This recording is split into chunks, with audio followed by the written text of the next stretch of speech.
आप देख रहे हैं गुलिस्तान न्यूज चैनल। हमारे साथ इस वक्त डॉक्टर दरख्शां अंद्राबी साहिबा हैं, जो कि चेयरपर्सन है वक्फ बोर्ड की। मैम, गुलिस्तान न्यूज में आपका वेलकम। शुक्रिया। बात करें तो हज को लेकर, हुज्जाज किराम जो है अब सफर महमूद पर जाने वाले हैं। आज एक बड़ी खबर सऊदी गवर्नमेंट के एंड से आई, जिसमें हज कोटा को थोड़ा सा कम किया गया, नहीं बल्कि बहुत ज्यादा कम किया गया। आप इसको किस नज़र से देखती हो और आपका टेक क्या है? एक साइड से तैयारियां हैं, फॉर्म्स लोगों ने भरे हैं, पैसे भरे हैं, अब अगर इतना स्लैम डाउन सिचुएशन हो जाएगी तो क्या कुछ होगा? क्या इस चीज़ को आप टेक करेगी, खास तौर पे सऊदी गवर्नमेंट के साथ, जो या कह सकते हैं कि हिंदुस्तान की जो मुख्तलिफ एजेंसियां जो है सऊदी गवर्नमेंट के साथ, जिनका हज कमेटी ऑफ इंडिया का ताल्लुक जिनका? देखिए, ये तशवीश का तो बायस है ही, लेकिन जहाँ तक मेरी बात है, मेरी तो दौड़ अपने मिनिस्टर माइनॉरिटी के तहत है।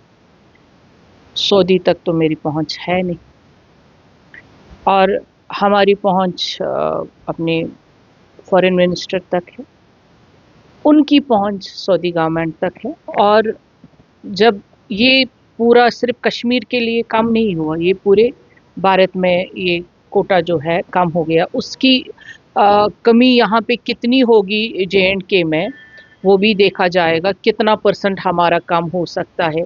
लेकिन ये वहाँ से क्यों हुआ है, इसके लिए हमारी जो फॉरेन मिनिस्ट्री है वो बात करेंगी, और जो हमारा मिनिस्ट्री ऑफ माइनॉरिटी के मिनिस्टर है किरण रिजिजू जी, वो बात करेंगे इसके लिए, क्योंकि तभी तो हमें पता चलेगा वहाँ से क्या है। लेकिन मुझे नहीं लगता है कि हमें ज़्यादा तशवीश में आना चाहिए, क्योंकि जहाँ तक आपने देखा है कि जब भी कोई ऐसी बात हुई है, भले ही वो हज को लेकर ना हो, कहीं पे भी हमें फॉरेन में किसी भी कंट्री में जब भी कोई प्रॉब्लम आ जाती है, हमारे प्रधानमंत्री जी उसको खुद देखते हैं, और उनकी देख रेख में कोई भी परेशानी हमें आज तक नहीं हुई है, और उम्मीद है कि आज भी इस परेशानी का समाधान निकल आएगा।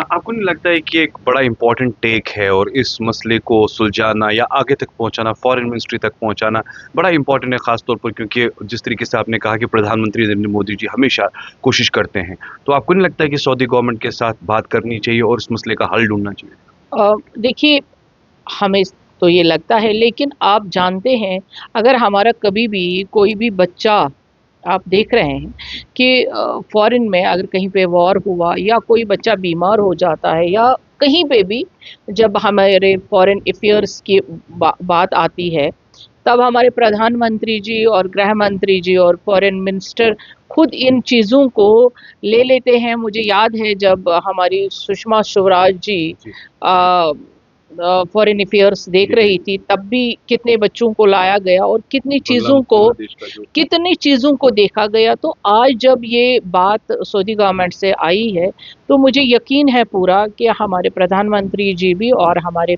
मिनिस्टर साहिबान भी इस चीज़ को देखेंगे, और लोगों को पैनिक होने की ज़रूरत नहीं है। अब देखा जाए तो एक बड़ा कह सकते हैं कि इनिशिएटिव रेल को लेकर एक बड़ी कामयाबी है, क्या कहना चाहेंगी? ये रेल अब दिल्ली से जो दूरी थी वो पहले ही कम हो गई थी, अब दिलों की दूरियां तो मिट गई हैं। अब रेल से बहुत खुशहाली आएगी, यहाँ पे लोग आ जाएंगे। दिल्ली में जो जैसे हम वंदे भारत की बात करते हैं, तो हमें जम्मू जाना पड़ता था और जम्मू से रेल में बैठना पड़ता था।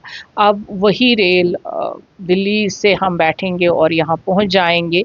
ये बड़ी बात है, और खुद प्रधानमंत्री जी आ रहे हैं जम्मू में, कटरा में, और इसका इनॉग्रेशन कर रहे हैं। तो ये हम सब जम्मू कश्मीर के लोगों के लिए एक खुशायन बात है।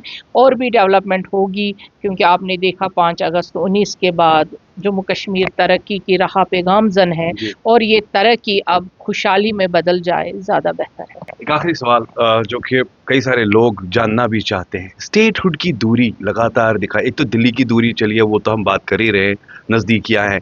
LOP कह रहे हैं कि नेशनल कॉन्फ्रेंस के हाथ में नहीं है, बल्कि देखा जाए तो ये हमें डिसीजन लेना है, पार्लियामेंट का मसला है।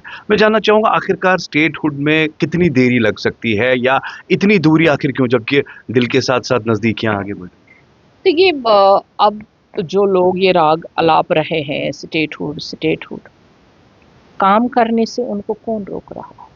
आपने नहीं देखा 5 अगस्त 19 के बाद जम्मू कश्मीर में कितनी डेवलपमेंट हो रही है, और जिसको काम करना होता है वो राग नहीं अलापता है।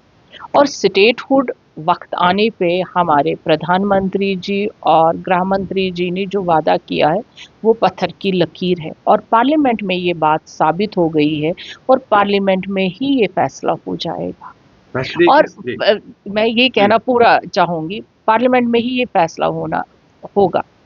रही बात कि अब जो ये लोग कह रहे हैं हमें ये मिले तब हम ये काम करेंगे, क्या जब इलेक्शन आए उनको नहीं मालूम था कि हम यूटी का इलेक्शन लड़ रहे हैं, हमारे पास ये पावर्स है, उन्होंने लोगों से जो वादे किए हैं वो मुकम्मल करें, उनको कौन काम करने से रोक रहा है?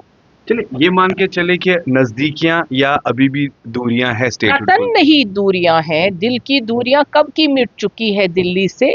और जो हमारे प्रधानमंत्री जी और गृह मंत्री जी कहते हैं वो पत्थर की लकीर है, उसमें कोई शक करने की गुंजाइश नहीं है।